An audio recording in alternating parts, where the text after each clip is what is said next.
So let's go ahead and get into it. No chasers. We're going to get straight into the review of Samurai Flamenco episode 8 review entitled Attack of the Army of Evil. Now this was a very, very good episode. I told you guys last week that things are going to kind of go fast paced and we're going to really get pushed into what's going on and what the general purpose is of the main villain. And the main villain, King Torture, stated within this episode that you citizens of this country need to become my slaves. And if you're not becoming my slaves, you will become a sacrifice. You'll be thrown into this big old pot, and I guess you'll be killed. And he showed an example of the main character, which is Samurai Flamenco / Hamzama, thrown into this pot and just decomposes and he pretty much dies off. But that's not what happens. So there's a whole lot of different things that happen within this episode that if I touched on, it would be a very long review. But I'm going to go ahead and do it anyway because I love you guys and I love this show. And this is probably one of the best shows of this season. So let's go ahead and break it down. The first thing, I'm not going in order. Samurai Flamenco gets an upgrade of his weapons. And you see this when he's fighting different enemies. Now, the first enemy who he fights is this vulture guy / human guy. Now, he's not too strong. He takes him out pretty easily. But you can see that even he's starting to incorporate, Samurai Flamenco, of course, is starting to incorporate his weapons better than he was in the last couple of episodes. So he uses this technique where he grabs the vulture down, he falls down, and he brings it back toward him with this. I'm not sure exactly what weapon it was. I kind of forgot. It's slipping my mind.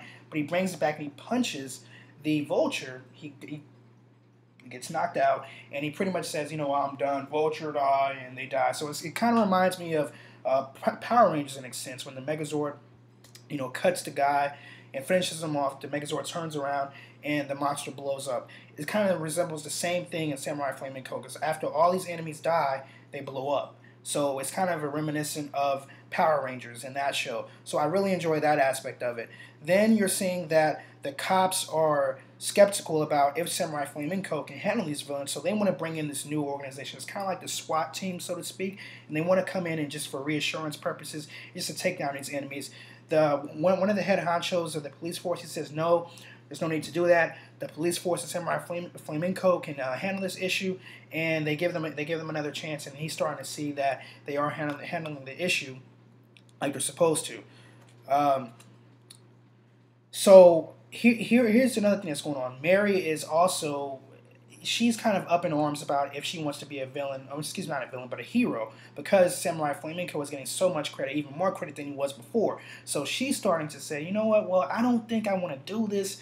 I just don't have the passion for it anymore. I don't even know if I want to be a hero anymore, because Samurai Flamenco is getting so much credit. And see, that's the problem.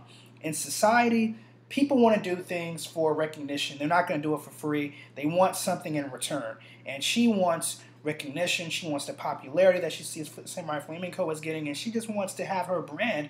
And she's getting her brand, but not in a fast pace as Samurai Flamenco is. So that's another thing that's causing her to have her drawbacks or her views towards being a hero. And that's something that I think she's really having a problem with, and we're going to see this later on in the series, and this is going to keep being a reoccurrence problem.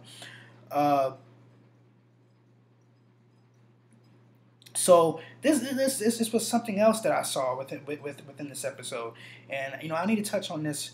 I need to touch on it. I really need to touch on it.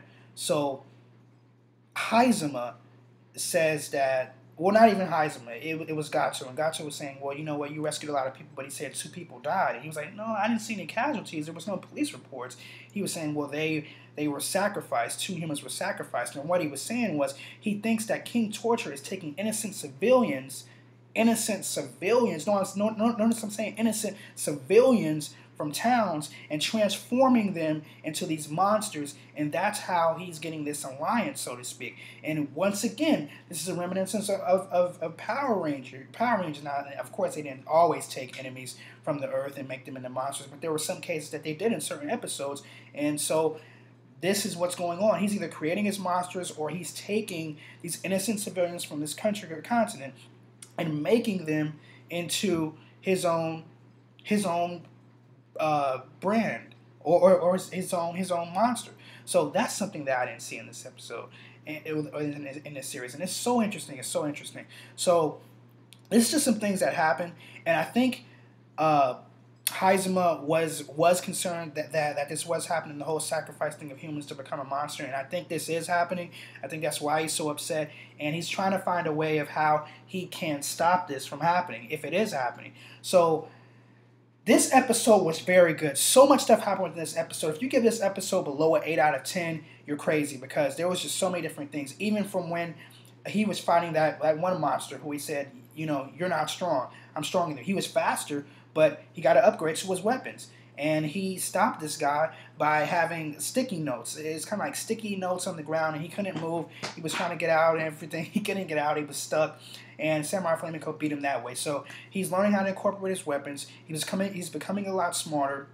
He's definitely, his moral values are in question now, whether he should keep killing these people or destroying these people. And he's just becoming a better hero. I see him definitely becoming more mature and incorporating more of his skill sets and incorporating some of his side characters as well, or his team as well. So this is a good series and a good episode. I would probably give it a 9 out of 10. I really enjoyed it. So much other things I want to touch on within this week's episode, but I'm going to save it for next week's episode because I'm going to incorporate it in that week's segment, because something is definitely going to happen that I'm not going to tell you guys or spoil you guys now.